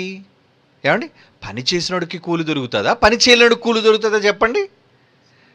పని చేసిన వాడికే కూలి. మరి ఈరోజు 760 కోట్ల మందిలో ఎంతమంది దేవుని పనిలో ఉన్నారు చెప్పండి? అందరూ ఇందరు ఫిలిప్పి 2:21లో ఏం చదువుకున్న అందరూ తమ సొంత కార్యములను చూచుకొనిచున్నారు గాని యేసుక్రీస్తు కార్యములను చూడరు. ఎక్కడ దేవుని పని మర్చిపోయి కాలు రగరేస్తున్నాడు? ఏమంటే పనోళ్ళ లేడాడు చూస్తుంటే. ఒరే పనికొచ్చావురా నువ్వు? ఏమండి, మనం అంతా పనోళ్ళం. ఒక్కొక్కరు ఒక్కొక్క పని చేయాలి. ఆఫీసులో కూర్చున్నాడు ఆఫీసులో పని చేయాలి, ఏసీలో కూర్చున్నాడు ఏసీలో ఉండి పని చేయాలి. ఏమండి, ఒక ట్రైన్ పట్టాల మీద నడుస్తుంది అంటే ఎన్ని వేల మంది కార్మికులు ఉన్నారనుకున్నారు అందులో? ఏమండి, ఇండియన్ రైల్వేస్ డిపార్ట్మెంట్లో ఎంతమంది ఉన్నారనుకున్నారు? ఒక ట్రైన్ ఒక స్టేషన్ దాటి ఒక స్టేషన్కి వెళ్ళాలంటే కొన్ని వేల మంది పని చేయాలి కార్మికులు. అది గ్యాంగ్ మ్యాన్ మొదలుకొని, లైన్ మ్యాన్ మొదలుకొని, డ్రైవర్ మొదలుకొని, టీటీ మొదలుకొని, ఒకళ్ళు కాదండి, స్టేషన్ నుంచి స్టేషన్ వరకు చివరకు రోడ్ల దగ్గర గేట్లు వేసేవాళ్ళు మొదలుకొని వీళ్ళందరూ. స్టేషన్ మాస్టర్ చక్కగా ఏసీ రూమ్లో ఉంటాడు. ఏమండి, పాపం గ్యాంగ్ మ్యాన్ ఏమో అక్కడ పట్టాల మీద శుభ్రం చేస్తుంటాడు. ఎందుకంటే పట్టాలు చూడాలి, వేగంగా వెళ్ళిపోతుంటుంది. గంటకు 100 కిలోమీటర్ల వేగంతో ఎక్కడైనా పట్టా తేడా జరిగితే వేల మందికి ప్రాణహాని. అంటే అందరూ గవర్నమెంట్ ప్రభుత్వ ఉద్యోగులు, పనివాళ్ళు. వాళ్ళు ఏ స్థాయిలో ఉన్నా మరి దేవుని బట్టి నువ్వు ఏ స్థాయిలో ఉండి పని చేస్తావు? నీ స్థాయిని బట్టి నువ్వేమైనా పని చేస్తున్నావా? ఇప్పుడు పక్కల మీద కంప్లైంటా? నువ్వు పని మర్చిపోయావు. కొంతమంది చూడండి పనులు లేవు వాళ్ళకి. ఏ పని చేయాలో, ఈ సమాజాన్ని దేవుని వైపు ఎలా త్రెప్పాలా అన్న ఆలోచన లేదండి. వీడి మీద ఏం చెప్దాం, వాడి మీద ఏం చెప్దాం, వాడిని ఏమందాం, వీడిని ఏమందాం అంటే వీళ్ళకి బోధ రాదు. మరి నీ పని ఏంటి, నువ్వు చేస్తున్నది ఏంటి? ఇప్పటికే పని వాళ్ళు లేరురా, ఉన్న పని వాళ్ళు సరిపోవటం లేదురా. ఏమండి, 760 కోట్ల మందికి ఎంతమంది పనులు కావాలి మీరు చెప్పండి? ఎక్కడున్నారు చెప్పండి అంతమంది పనులు? కొద్దివారుగా ఉన్నారని ఆ రోజు ప్రపంచ జనాభా తక్కువే. 2000 సంవత్సరాల క్రితం జనాభా ఎంత తక్కువ అండి ప్రపంచంలో? కానీ 2000 సంవత్సరాల తరువాత ఇన్ని కోట్ల మందికి ఎంతమంది పనులు కావాలి చెప్పండి? ఎందుకు పని చేయాలి? నువ్వు బ్రతకాలి అంటే పని చేయాలి, నువ్వు తిరిగి లేవాలి అంటే పని చేయాలి, నువ్వు కూలోళ్ళ పని చేయాలి. నీ బ్రతుకు దినములని కూలి దినాలని దేవుడు చెప్పాడు. నీకు కూలి రావాలి అంటే చచ్చిన తరువాత, నువ్వు బ్రతకాలి అంటే నువ్వు భూమి మీద ఉన్నప్పుడు పని చెయ్యాలి. చేస్తున్నావా ఏమైనా పని? నీ బిల్డప్ ఎందుకు? ఏమండి, నీ గర్వం ఎందుకు? సమాజాన్ని ఎలాగ దేవుని వైపు త్రిప్పడానికి నేను ఎలా పని చేయాలి అన్న ఒక పనివాడులాగా ఆలోచిస్తున్నావా నువ్వు ఏ రోజైనా? ఒక పనివాడు ఎప్పుడూ కూడా తన పనిలోని కేంద్రీకృతం అవ్వాలి. అవును, నిర్లక్ష్యంగా ఉండకూడదు పనిలో. ప్రతి వాడు తన పనిని చాలా చిత్తశుద్ధితో చేయాలి. ఈరోజు ఎంతమంది దేవుని పనివారం అని చెప్పుకుంటున్నారు? ఇందులో ఎందరో దొంగలు. 99% మంది దేవుని పనివారం అని చెప్పుకుంటున్న వారిలో దొంగలు. వీళ్ళందరికీ జీతం దక్కుతుందని మీరు అనుకుంటున్నారేమో. అసలు చిల్లిగవ్వ రాదు. దేవుడు అనుకున్నదేంటో, దేవుడు సమాజానికి చెప్పమన్నదేంటో అది మీరు చెప్పాలి. అది సమాజాన్ని హెచ్చరించాలి. చేస్తున్నారా? సమాజానికి ఏమైనా బాగుపడే మాటలు చెబుతున్నారా? లేదా సమాజం మనుషుల మధ్య వైరుధ్యాన్ని, విభేదాలను సృష్టించే మాటలు చెబుతున్నారా? ఇలాంటి వాళ్ళు ఎక్కువ. దుష్టులైన పనివారు అన్నారు. పనుళ్లే, ఏం లాభం? దొంగలు. ఒరే ఎల్రా పని చేయరా అనేసి అంటే వీళ్ళు పొలంలోకి వెళ్ళి ఏం చేస్తున్నారండి? పొలంలోని సరుకు అంతా అమ్మేసుకుంటున్నారు. పొలంలోని సొమ్మంతా వీళ్ళు తినేస్తున్నారు. ఇలాంటి దొంగ పనివాళ్ళు ఎందరో ఉన్నారు. మరి ఎలా జీతం దక్కుతుంది నీకు? నీకు ఎలా జీతం దక్కుతుంది అనుకుంటున్నావు? జీతం దేవుడిచ్చేది. ఎక్కడ నువ్వు తీసుకునే జీతం కాదది.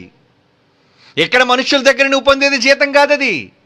నువ్వు చేసే పని దేవుడు మెచ్చుకుంటే, నువ్వు చేసిన పనిని దేవుడు హర్షిస్తే, అప్పుడు పరలోకమందు దేవుడు నీ కోసం సిద్ధం చేసిన జీతాన్ని ఇస్తాడు. నిజంగా ఒక కూలివాడు తన కూలి పని కోసం తన కష్టమంతా ఎలా ధారపోసి పని చేస్తాడండి? రెక్కల ముక్కలు చేసుకుంటాడు కదండి. రెక్కల ముక్కలు చేసుకుంటాడండి. మరి నీవు దేవుని పనిలో కూలివాడుగా ఉన్నందుకు ఎంత శ్రమ తీసుకుంటున్నావు నువ్వు? దేవుని కోసం ఎంతమంది ఆలోచిస్తున్నారు చెప్పండి? దేవుని పని కోసం ఎంతమంది ఆలోచిస్తున్నారు చెప్పండి? మేము కూలోళ్ళం అని ఎంతమంది అనుకుంటున్నారు చెప్పండి? నువ్వు కూలి పనికి దేవుడు పెట్టుకున్నాడు కాబట్టి ఆయన చెప్పిన పని నువ్వు చేయకపోతే నీకు జీతం రాదు. ఎందుకంటే జీతం ఆయన దగ్గర పెట్టానంటున్నాడు. మరి జీతం రావాలి అంటే నువ్వు నమ్మకమైన పనివాడుగా ఉండాలి. ఇందులో చాలామంది దుష్టులైన పనివారు, దొంగలైన పనివారు, దేవుని పనిని పక్కత్రోవ పట్టించే పనివాళ్ళు, సమాజాన్ని మేల్కొల్పని పనివాళ్ళు. ఏమండి? కష్టపడాలండి, కష్టపడాలి. ఎంత కష్టపడాలో తెలుసా? యేసుక్రీస్తు ఒక ఉపమానాన్ని చెబుతున్నారు చూడండి. ఒక ఉపమానాన్ని చెబుతున్నారు. ఏమండి? లూకాసు వార్త 17వ అధ్యాయం చూడండి. ఒక పనివాడు గురించి చెబుతున్నాడు. ఒక నమ్మకమైన పనివాడు గురించి చెబుతున్నాడు. ఏంటది? లూకాసు వార్త 17వ అధ్యాయం ఆ సందర్భాన్ని చదువుతామండి. కొంచెం పైనుంచి 7వ వచనం నుంచి చూడండి. లూకాసు వార్త 17వ అధ్యాయం 7వ వచనం. దుండువాడు గాని మేపువాడు గాని మీలో ఎవనికైనా ఒక దాసుడు ఉండగా, నిజంగా ఒక దాసుడు ఉంటే, పనివాడు ఉంటే, వాడు పొలములో నుంచి వచ్చినప్పుడు నీవిప్పుడే వెళ్ళి భోజనము చేయమని. నిజంగా కష్టపడి వచ్చాడండి పొలంలో. కష్టపడి పొలం నుంచి వస్తే నీవిప్పుడే వెళ్ళి భోజనము చేయమని. సరే, కష్టపడ్డావు కదా, నీవిప్పుడే వెళ్ళి భోజనం చెయ్యమని వానితో చెబుతాడా? చెప్పడు. యజమాని చెప్పడట. యజమానుడు చూడండి ఎలాంటోడు. అంతేకాక పొద్దున్నుంచి సాయంత్రం వరకు కష్టపడి, అయ్యా పని అయిపోయింది అయ్యా అని పాపం తల కట్టుకుని గుడ్డ తీసుకొని చంగలో పెట్టుకొని ఒక పనోడు వచ్చిన నిజంగా యజమాని దగ్గర అలాగే కదండి. కూలోళ్ళు ఎలా ఉంటారు? పనోడు ఎలా ఉంటాడు చెప్పండి యజమాని దగ్గరికి? పరలోకపు తండ్రి అయిన దేవుని దగ్గరకు ఒకవేళ మనిషి వచ్చి నువ్వు అనుకున్న పని పూర్తి చేసిన తరువాత వచ్చి నువ్వు ఏమని అనాలో తెలుసా? చెబుతున్నాడు చూడండి 8వ వచనం. అంతేకాకుండా నేను భోజనము చేయుటకు ఏమైనా వెంటనే పాపం యజమానుడు ఏమంటున్నాడు చూడు, నువ్వు ఎంత కష్టపడ్డావో అది తెలిసి ఈయనకి ఎంత కష్టపడ్డాడో. ఉదయం అంతా ఎండలో నలిగిపోయాడు, ఒళ్ళు హోనం అయిపోయింది, కష్టపడిన సంగతి తెలుసు. కానీ యజమానుడు ఏమన్నా తెలుసు? పనోడిని చూసి నువ్వు అర్జెంటుగా వెళ్ళి నేను భోజనం చేస్తాను, ఏమైనా సిద్ధపరిచి నువ్వు ఏదో ఒకటి సిద్ధం చేయాలి, నా భోజనానికి సిద్ధం చేయన్నాడు. వెంటనే నడుము కట్టుకొని నేను అన్నపానములు పుచ్చుకొని వరకు నాకు పరిచారము చేయము. నాకు పరిచారం చేయి అంటే కూలోడు కోసం దేవుడు ఎలాగో ఆలోచిస్తున్నాడు చెప్పండి? పనోడు కోసం ఎలాగో ఆలోచిస్తున్నాడు చెప్పండి?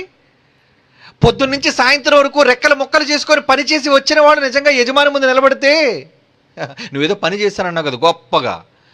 చాలామంది అనుకుంటే మేము ఇప్పటికే చాలా గొప్ప పని చేస్తామండి. ఏం చేశావు నువ్వు పని? ప్రసంగాలు చేయడం గొప్ప పని అనుకుంటున్నావా? ఏ త్యాగం చేయకుండా ఏదో దేవుని దగ్గర మెప్పు కోసం, జనాల దగ్గర మెప్పు కోసం చేయడం గొప్ప అనుకుంటున్నావా? అది ఎవరు గుర్తిస్తారు దాన్ని? వద్దు. మనుషులు మెప్పు కోరుకున్నాడు ఎవడు దేవుని దగ్గర నుంచి జీతాన్ని పొందడు. యజమానుడు ఏమన్నాడు చూడండి, వెళ్ళు నాకు ఆకలేస్తుంది, అర్జెంటుగా నువ్వు ఏదో భోజనానికి సిద్ధం చేసి నేను తినేంత వరకు అక్కడ చేతులు కట్టుకొని నిలబడాలి. యజమానుడు అంటున్నాడు చూడండి, వెళ్ళాడు. అప్పుడు ఆ దాసుడు ఏం చేశాడు చూడండి, యజమానుడు చెప్పిన దానికి 9వ వచనం. ఆ దాసుడు ఆజ్ఞాపింపబడిన పనులను చేసినందుకు వాడు దయచూపునని. వాడు అయ్య బాబు ఎంత పని చేశాను, యజమాని చెప్పిన పనులు. నేనైతే 8 గంటలు లేదంటే 6 గంటలు కూలి పని చేశాను. ఆ కూలి పని చేసిన దానికంటే మళ్ళీ ఇక్కడికి వచ్చి అయ్యగారి దగ్గర ఇంటి దగ్గర నేను పని చేశాను కనుక కూలుడు అనుకున్నాడు పనోడు. చదువు. వాడు దయచూపునని వారిని మెచ్చునా. వాడు దయచూపునని వారిని మెచ్చనా. అటువలే మీరు మీది కోసం ఎందుకు చెప్తున్నాడు ఇక్కడ, ఆ పనులు మీరే గనుక. అటువలే మీరును మీకు ఆజ్ఞాపింపబడినవన్నీ చేసిన తరువాత మేము నిష్ప్రయోజనమైన దాసులం. మేము చేయవలసిందే చేశాం చెప్పుడి అని చెప్పుకోండి మీరు. అంటే యజమానుడు చూసారా ఎలా ఉన్నాడు పని విషయంలో. నువ్వు ఎంతగా కష్టపడాలి, పొద్దున్నంతా ఎవరి కోసం కష్టపడ్డా నాకు అనవసరం. ఏమంటే నిజంగా లాక్డౌన్లో ఈరోజు ఒక ఆడియో మెసేజ్లు రావడానికి ఎంతోమంది నిజంగా ఈరోజు వింటున్నారు. ఈ రోజు నుంచి ఇంగ్లీష్ ఆడియో మెసేజ్. నిజంగా అండి, ఆ ఇంగ్లీష్ ఆడియో మెసేజెస్ రావడానికి అర్ధరాత్రి 2-3 వరకు పడుకునేవాడిని కాదండి. కారణం పని చేశాను. ఇవన్నీ ఎలా వచ్చాయి అనుకున్నారు? సిస్టమ్ ముందు కూర్చొని ఆ పెద్ద పుస్తకాన్ని పాఠాలన్నిటినీ కూడా వాయిస్ రూపంలో మళ్లించడానికి నాకు ఇంచుమించు 15 రోజులు 2 నెలల వరకు పట్టిందండి. అందుకే లాక్డౌన్ రావడం ఎంత మంచిది. అయితే ఇంత పని చేసి ప్రజలందరికీ ఈరోజు ఇంగ్లీష్లో మెసేజ్లు అందించాను. ఇది గొప్ప. నేను రాత్రి 2 వరకు నిద్ర లేకుండా పనులు చేసుకున్నానంటే గొప్ప కాదు. నిష్ప్రయోజనమైన సేవకుణ్ణి. మేము చేయవలసిందే. ఇది మా పని, ఇది మేము చేయవలసిన పని. లేదా మాకు జీతం ఎలా దొరుకుతుంది? నాకు మంచి జీతం రావాలి అంటే ఎక్కువ మందికి చెప్పాను అని, ఎక్కువ మందికి వార్త తీసుకొని వెళ్ళాను అని, ప్రపంచవ్యాప్తంగా ఈ మంచి సంగతులు ప్రపంచానికి అందజేశాను అనే ఖ్యాతి దేవుని దగ్గర నాకు రావాలి. ఈ మనుషులు గుర్తిస్తే గుర్తించకపోతే ఏంటండి? ఒక మాట వింటే గొప్ప అంటారు, ఒక మాట వింటే చెడ్డ అంటారు. నిజాలు తెలియక వాళ్ళకేం తెలుసు? ఆయన వీళ్ళు నాకు ఇచ్చేదా పరలోకం ఏంటి? కాదు. నేను ఒక సేవకుడుగా నేను చేయగలిగిందే నేను చేశాను అని నేను అనుకోవాలి. నేను ఎన్నో రాత్రులు నిజంగా ఆయన కోసం పనిచేసి నిద్ర లేకుండా తెల్లవారిపూట ఇబ్బందిగా లేచిన ఏమండి నేనేమనుకోవాలి? ఇది ఆయన పని, ఆయన పని చేసే భాగ్యం నాకు వచ్చింది. రేపొద్దు నాకు కూలి ఆయన దగ్గర నుంచి దొరుకుతుంది, ఎక్కువ దొరుకుతుంది. అయితే యజమానుడు చెడ్డోడా? కాదండి. నువ్వు పడే ప్రతి కష్టానికి లెక్క. చాలా మంచోడు ఆయన. నువ్వు ఎన్ని గంటలు కష్టపడుతున్నావు ఆయనకు తెలుసు, ఎన్ని రోజులు కష్టపడుతున్నావో తెలుసు. ఏమండి నిజంగా లాక్డౌన్ సమయం వచ్చేసరికి ఎంతమంది అండి పనిలో ఉన్నారు. పనికి దొంగలైన వాళ్ళందరూ కూడా భలేగా ఉందరూ ఇంట్లో తిని పడుకోవడం హ్యాపీ. అంతేనా? నువ్వు కనీసం లాక్డౌన్లోనైనా చేయగలిగిన పనులు అంటే ఏమైనా ఉన్నాయా? చేస్తున్నావు ఏమైనా? కొంతమంది చేశారండి, వెరీ గుడ్. అంటే నువ్వు దేవుని పనిని కల్పించుకొని ఎప్పుడు ఆయన పనిని వెతుక్కుంటూ ఉండాలి. ఎందుకంటే నువ్వు కూలోడివి. నేను శుభ్రంగా పడుకుంటానంటే ఎలా? ఏమండి నేను శుభ్రంగా పడుకుంటాను అనిపించేదండి చాలాసార్లు. రేపు చేసుకోవచ్చు, అమ్మో ఎలాగా వెంటనే అనుకున్న వెంటనే చెయ్యాలి, అనుకున్న పని వెంటనే చెయ్యాలి. దేవుని కోసం చెయ్యక తప్పదు. ఎంత చేసిన తర్వాత ఏమనుకోవాలి? ఆయన కోసం చేసిన పనినే మేము చేస్తున్నాం, మేము చెయ్యాల్సిన పనినే మేము చేస్తున్నాం. అటువల్లే మీరు అంటున్నాడు చూడండి. అంటే పరలోకమందున్న తండ్రి యజమానైతే ఆయన కిందన ఈ భూమి మీద ఉన్న మనుషులందరూ కూలికి కుదర్చబడిన వాళ్ళు. దేవుడు అడుగుతాడు లెక్క, రే నీకు 70-80 ఏళ్ళు ఇచ్చాను రా, ఏం చేశావు నువ్వు? ప్రభువా జీతం ఎందుకు ఇస్తాడు? జీతం నీకు దేనిని బట్టి వస్తుంది నీకు జీతం? లేదు నీకు జీతం. మరి జీతం లేకపోతే చస్తావు. నీకు జీతం లేకపోతే చస్తావు, మరణిస్తావు. కూలి దొరకకపోతే ఏమవుద్దండి? తిండి గంజలు లేవు. తిండి గంజలు లేకపోతే నువ్వు చేస్తావు, నిన్ను నమ్ముకున్న వాళ్ళు చేస్తారు. అవునా? ఈరోజు ప్రపంచంలోని ప్రతి మనిషి చివరి పరిస్థితి అదే. వాళ్ళు ఒకవేళ బ్రతుకున్నప్పుడే తాము భూమి మీద కూలి వాళ్ళగా పని వాళ్ళుగా ఉన్నారు అని ఒకవేళ దేవుడు రాయించిన మాటలను వాళ్ళు విని గ్రహించి ఇక మీదట తమ పనిలో వాళ్ళు ఉండకపోతే, ఎందుకు వచ్చే నీకు చేతులు, ఎందుకు వచ్చే నీకు కాళ్ళు, ఎందుకు వచ్చేది నీకు ఆకారం? ఈ శరీరం అంతా దేవుడు తల్లి గర్భంలో నిర్మించి నీకు ఇవ్వడానికి కారణం నువ్వు పనికి కుదుర్చుకున్నాడు. రే, నీ చేతులతో చేయవలసిన పనుంది నాయన, నీ కాళ్ళతో చేయవలసిన పనుంది నాయన, నీ గొంతుకుతో చేయవలసిన పనుంది నాయన, టోటల్గా నీ శరీరం అంతటితో చేయవలసిన పనుంది నాయన. ఈ పనిలో అవమానాలు ఎదురైనా, ఈ పనిలో కష్టాలు ఎదురైనా, ఈ పనిలో నీకు ఎన్ని వేదనలు ఎదురైనా నా పని విడిచిపెట్టకూడదు. ఎందుకంటే ఎండ పని చేస్తున్నప్పుడు ఎలా ఉంటుందండి? పొలంలో భీకరంగా పని చేస్తున్నప్పుడు ఎండాకాలంలో ఎలా ఉంటుందండి? ఒక పక్క నేల వేడెక్కిపోతుంటుంది, మరొక పక్క సూర్యుడు భగభగ మండిపోతుంటే వంగి నువ్వు నిజంగా ఒక పొలంలో పని చేస్తే నీ వీపు ఎలా కమిలిపోతుంది, నీ చర్మం ఎలా కమిలిపోతుంది, నీ శరీరం అంతా ఎలా వడిలిపోతుంది. అంటే దేవుని కోసం పని చేయటంలో నీ ఆరోగ్యం, నీ ఆయుష్ ఎంతమంది అండి ఖర్చు చేస్తున్నారు? ఎంతమంది తమ కష్టాన్ని దేవుని పని కోసం ఖర్చు పెడుతున్నారు చెప్పండి? నీ కోసం ఖర్చు పెట్టుకుంటున్నావు, నీ కుటుంబం కోసం ఖర్చు పెట్టుకున్నావు, నీ కూలంతా కూడా దేవుని కోసం కాదు, నీ భార్య కూలీడు కింద పనిచేస్తున్నావు, అంతేనా? ఈరోజు భర్తలు భార్యకు కూలీలు, భార్యలు భర్తలకు కూలీలు, పిల్లలకు తల్లిదండ్రులు కూలీలు. ఇలా అందరూ ఒకళ్ళ అవసరతలు తీర్చుకోవడం కోసం, భోగభాగ్యాలు అనుభవించడం కోసం, సుఖ సంతోషాల కోసం మనుషుల కోసం కూలీలుగా పని చేసుకుంటున్నారు. ఈరోజు వాళ్ళెవ్వరికి చిల్లిగవ్వ దక్కదు, వాళ్ళెవ్వరికీ పరలోక ప్రవేశం లేదు. మరి ఎవరైతే యజమానుని ఉద్దేశాన్ని తెలుసుకొని పనివారు కావాలి అని అనుకున్నాడు కనుక, నేను కూడా నీ పనిలో పాలిభాగస్తున్నవుతానయ్యా, నాకు పని చెప్పాడు. పనికి పిలిచాడు ఆయన, పనికి ఆహ్వానాన్ని పలికాడు ఆయన. ఆ మాటలేనరా 66 పుస్తకాలతో కూడిన బైబిల్లోనే పని ఉంది. ఆ పని ఏంటో ఈ సమాజం చదవాలి, ఆ పని ఏంటో ఈ సమాజం తెలుసుకోవాలి, లేదా తెలియని సమాజానికి ఆ పని ఏంటో నువ్వు ప్రకటించాలి. కానీ ఎంతమంది కూలి దొరక్క చచ్చిపోతారో తెలుసా అండి? ఈరోజు మెజారిటీ 99.999% మంది అందరూ దేవుని వలన నియమించబడిన సత్క్రియలను పక్కన పెట్టి తమ సొంత కార్యాలు చేసుకుంటూ తమ కోసం కూలీలుగా కష్టపడుతున్నాడే. ఒక తండ్రి కష్టపడతాడు. ఎందుకు? పిల్లలు కనేసావు, ఒక 5-6 కనేసావు, లేదో ఒక 2 అన్నావు. ఆ కన్న వాళ్ళందరి కోసం వాడు చదువు అంటావు, వాడు పెళ్ళి అంటావు, వాడు ఆరోగ్యం అంటావు, వాడు మంచి చెడ్డలు అంటావు. అయిపోయింది నీ జీవితం అంతా దీనికే అయిపోయిందా? నువ్వు రిక్షా తొక్కినా, ఆటో తొక్కినా, నువ్వు కారు తొక్కినా, బస్సు తొక్కినా, విమానం నడిపినా, నువ్వు ఏ పని చేసినా నువ్వు నీ వాళ్ళ కోసం కదా చేస్తున్నావు, నీ వాళ్ళని పెంచుకోవడం కోసం కదా చేస్తున్నావు నువ్వంతా. కానీ ఎక్కడైనా మీరు చేసే పనుల్లో దేవుని సంబంధమైన పనులు ఉన్నాయేమో ఒక్కసారి మీరు ఆత్మవిమర్శ చేసుకోండి. రేపటి నుంచి ఒక డైరీని తెరవండి. ఆ తెరిచిన డైరీలో ఒక పక్క దేవుని పని, మరొక పక్క మీ పని. ఎడం చేతి పేజీలో మీ పని రాయండి, మీకోసం చేసుకుంటున్న పనులు. కుడివైపు పేజీలో దేవుని కొరకు పలానా తేదీ ఏం చేశాను నేను. ఆలోచించండి. ప్రతి మనిషి జీవితంలో కుడిపక్క పేజీ తెల్లగా ఖాళీగా మిగిలిపోద్దండి. కారణం no work. When there is no work, no pay. పని లేనప్పుడు జీతం ఎలా వస్తుంది? కూలోడులా ఉండకుండా, పనోడులా ఉండకుండా ఏం వెలగబెడుతున్నావు లోకానికి వచ్చి?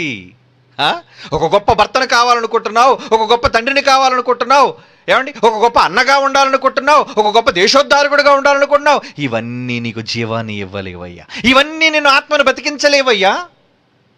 మనుషులకు అర్థం కావటం లేదు, మనుషులకు మహాజ్ఞాన సంగతులు తలకెక్కటం లేదు. వాళ్ళు బ్రతకవలసింది దేవుని కోసం, వాళ్ళు ఆలోచించవలసింది దేవుని కోసం, వాళ్ళు పని చెయ్యవలసింది దేవుని కోసం. వాడు అగ్రరాజ్య అధినేత అయినా సరే వాడు దేవుని కింద కూలి. ఈ దేశంలో ఎవరైనా సరే, ప్రపంచ దేశాల్లో ఉన్న మనుషులందరూ దేవుని కింద కూలి వాళ్ళుగా పనిచేస్తున్నారు. ఆ కూలి వాళ్ళుగా ఎంత పెట్టుబడి పెట్టాడో తెలుసా నీకు? గాలిని పెట్టుబడిగా పెట్టాడు, నీరుని పెట్టుబడిగా పెట్టాడు, నేలను పెట్టుబడిగా పెట్టాడు. ఈ రోజు ఈ పంచభూతాలు ఎవరి తాత ముత్తాతలు చేసేవి చెప్పండి? ఇవన్నీ ఎక్కడి నుంచి వచ్చాయి నీకు? నువ్వు చేసుకున్నావా? నీ ముందర తరాల్లో ఎవరైనా చేసి పెట్టారా దీన్ని? లేదు. దేవుడు నేలను నిర్మించి, నేల మీద నీకు పనిని కల్పించి, ఆ పనిని చేయడానికి తల్లి గర్భంలో నీకు శరీరాన్ని నిర్మించి భూమి మీదకి పంపించాడే కూలి పని చేయడానికి. చేస్తున్నావా పని? ఎక్కడుంది? అంతా మన పనే, వ్యర్థమైన పని చేస్తున్నట్టుగా కనబడుతూ వ్యర్థమైన పనులు, పనికిరాని పనులు, దేవునికి ఉపయోగపడని పనులు, వాటి మీద కదా ఉంటున్నారు. ఎంత దారుణం అండి, ఎంత దారుణం. అందుకే దేవుడు ఏమంటున్నాడు, మరలా చదవండి ఒక్కసారి ఆ మాట. యోబు గ్రంథం 14:6 యోబు గ్రంథం 14:6 అండి. ఏమంటున్నాడు అక్కడ? కూలివారి వలె తమకు నియమింపబడిన పనిని వారు ముగించు వరకు వారి విశ్రమము నొందునట్లు వారి వైపు చూడక ఉండుము. ఒక కూలోడైతే తన పనిని ముగించిన తరువాత కదా విశ్రాంతి. యేసుక్రీస్తు వారు వచ్చారు, అపోస్తలులు వచ్చారు, ప్రవక్తలు వచ్చారు, ఎందరో వచ్చారు. వాళ్ళు తమకివ్వబడిన పనులను పూర్తి చేస్తూ వెళ్ళారు. రాజు అండి దావీదు. అయితే ఒక కూలోడు, రాజుగా రాజబట్ల వస్త్రాలు ధరించుకున్నా, రాజుగా బంగారు కిరీటం నెత్తిన ధరించుకున్నా, ఏమండి ఆయన దేవుని దృష్టిలో ఒక కూలిగా పనివాడు. ఏం చేశాడు? తన తరము వారికి సేవ చేసి. అపోస్తలుల కార్యాలు 13:36 తెలుసు మీ అందరికీ. దావీదు దేవుని సంకల్పము చొప్పున తన తరము వారికి సేవ చేసి నిద్రించను. నువ్వు కూలివాడు అయితే కూలివాడుగా పనిచేయి, రాజు అయితే రాజుగా పనిచేయి. అందరూ కూడా అలాగే కూలివాళ్ళ పనిచేయాలని లేదండి. నీకు ఏర్పరచబడిన స్థాయిని బట్టి, నువ్వు ఉన్న పరిస్థితిని బట్టి నీ పరిధిలో నువ్వు పనిచేయి. గవర్నమెంట్ సర్వెంట్స్ అంటే ఒక కలెక్టర్ కూడా, ఐఏఎస్ కలెక్టర్ కూడా అతను పనివాడే. ఒక కింద ఆఫ్టర్లో ఒక చిన్న ఉద్యోగి క్లర్క్ కూడా, అతను కూడా ప్రభుత్వ ఉద్యోగి. వారి వారి పనులు బట్టి వారికి ఉన్న స్థాయిలో ఉన్నాయి. కానీ పని మాత్రం కామన్, ప్రజల కొరకు కామన్. ఈరోజు ప్రపంచంలో నువ్వు ఏ స్థాయిలోనైనా ఉండు, కానీ నీకున్న స్థాయిలో నువ్వు దేవుని పని చేయాలి. దావీదు రాజుగా ఉన్నాడండి, కింగ్, దేవుని పనిలో ఉన్నాడు. ఇర్మియా ఒక ప్రవక్తగా ఉన్నాడండి, దేవుని పనిలో ఉన్నాడు. సంసోను బలవంతుడుగా ఉన్నాడు, దేవుని పనిలో ఉన్నాడు. యెహోషువ పరాక్రమవంతుడు, దేవుని పనిలో ఉన్నాడు. మోషే ఒక నాయకుడు, దేవుని పనిలో ఉన్నాడు. ఇలా ప్రతి వారు ఒక రాజవంశంలో పుట్టారు, వాళ్ళు పేదలుగా పుట్టారు. ఎవరు ఏ స్థాయిలో ఉన్నా వాళ్ళు ఆ స్థాయిలో తండ్రి పనిని చేసుకుంటూ కూలివాళ్లుగా బ్రతికారండి. తమ దినములన్నింటినీ కూలివాని దినములు. యోబు 7:1 ముగించుకుందాం. చివరిగా యోబు 7:1 ఏమంటున్నాడు?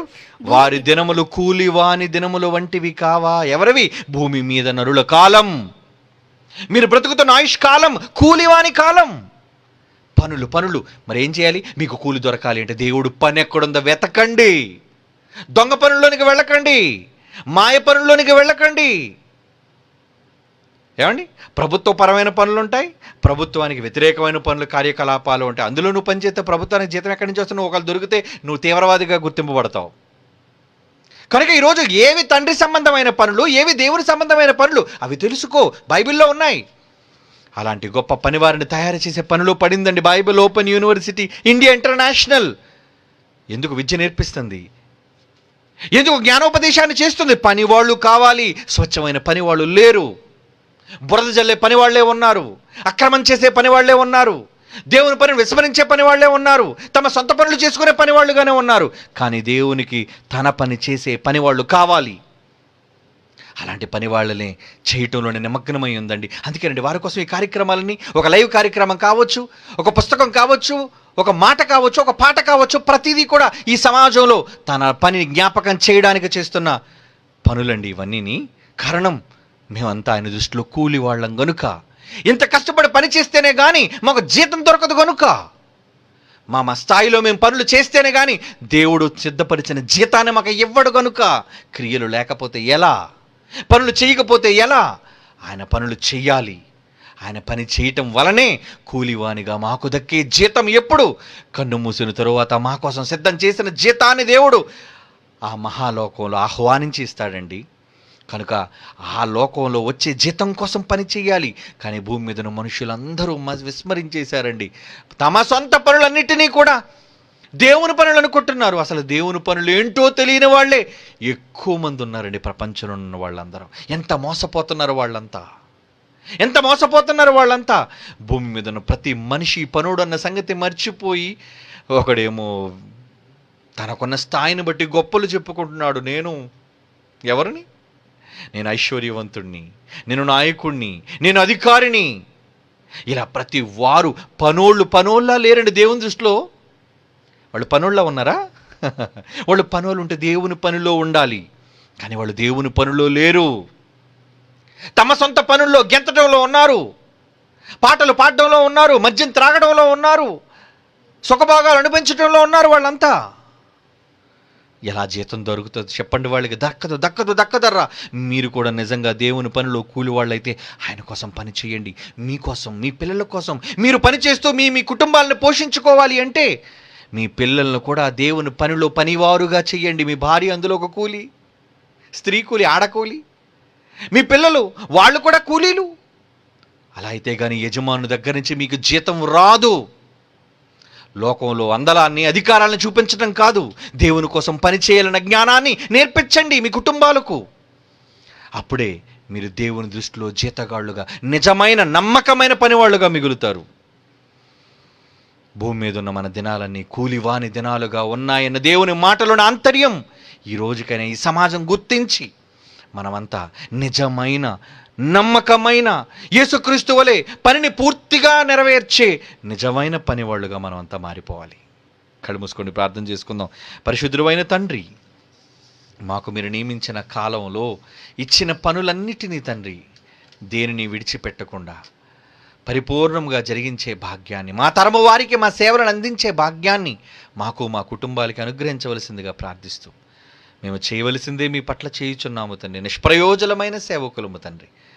మా కోసం జీతాన్ని సిద్ధపరచవలసిందిగా ప్రార్థిస్తూ ఎక్కువ జీతాన్ని మీ దగ్గర పొందేటంతటి పనిని భూమి మీద చేసే భాగ్యాన్ని మాకు, మా కుటుంబాలకు కల్పించవలసిందిగా వరాన్ని వేడుకుంటూ క్రీస్తు యేసువారి అమూల్యమైన నామములో ఈ ప్రార్థన విజ్ఞాపనలు మీ సన్నిధికి చేర్చుచున్నాము తండ్రి.